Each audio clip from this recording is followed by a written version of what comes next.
property owner has $200,000 in flood losses, and we were still able to save them 50% on their flood insurance premiums, helping them maximize their profit per door, lower their overall flood risks, and keep moving forward with their investment business. In today's video, I'm going to show you exactly how we did this for them and how we could potentially do it for you as well. So let's get started. But before we do, I need you to hit share, subscribe, and like the channel below so others can find the same valuable content that I'm about to share with you.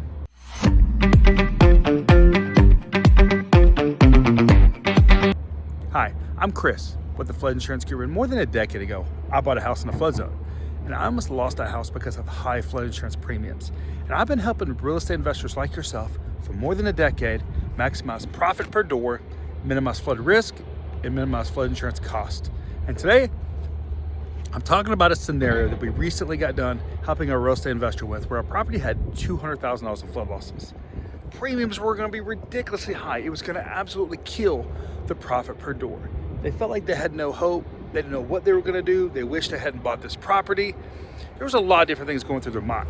So what exactly did we do to help them increase his profit per door? Well, let's talk about that. First of all, we need to talk about these flood losses. A lot of this has to do with when these flood losses happen. The older these flood losses are, the better the chance you have of looking at private options, because there's a lot of private companies that won't touch properties that have ever had a flood loss, depending on their contracts with the reinsurers. So once you get past like 5 years, you might have some more options there. Now, there's one option available that most people don't think about, and that is when you're transferring a national flood insurance program policy or doing what's called a policy assumption. So it could be that this property had a policy on it before risk rating 2.0, which means it did not get hit with that full risk premium. Instead, it was steadily increasing over time. This is one way you could take advantage of this, where these losses aren't hurting you as bad. So that's one way you drastically could lower those premiums, is by doing a policy assumption. I did that on my own property more than a decade ago, and I've helped more than 1,000 people do the same thing since, maximizing coverages and maximizing discounts.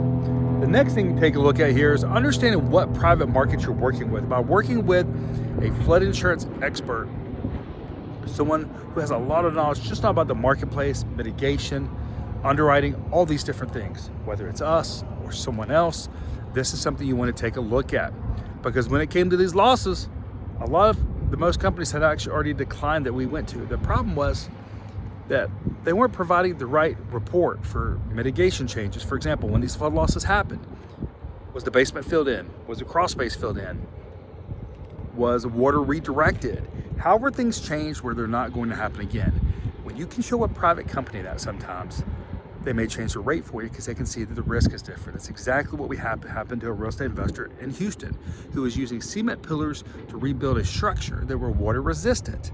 But nobody told the underwriters that. But when we showed them that, they gave us rates that were drastically lower. So when you're working with a flood insurance agent on these types of properties, you want to make sure that they've got these reports. They're working with your local floodplain manager to make sure that floodplain management guidelines are being met, that you're not violating any kind of rules that's going to either put a lien on your property or stop you from getting a permit from improving it, so that you can continue to maximize that profit per door.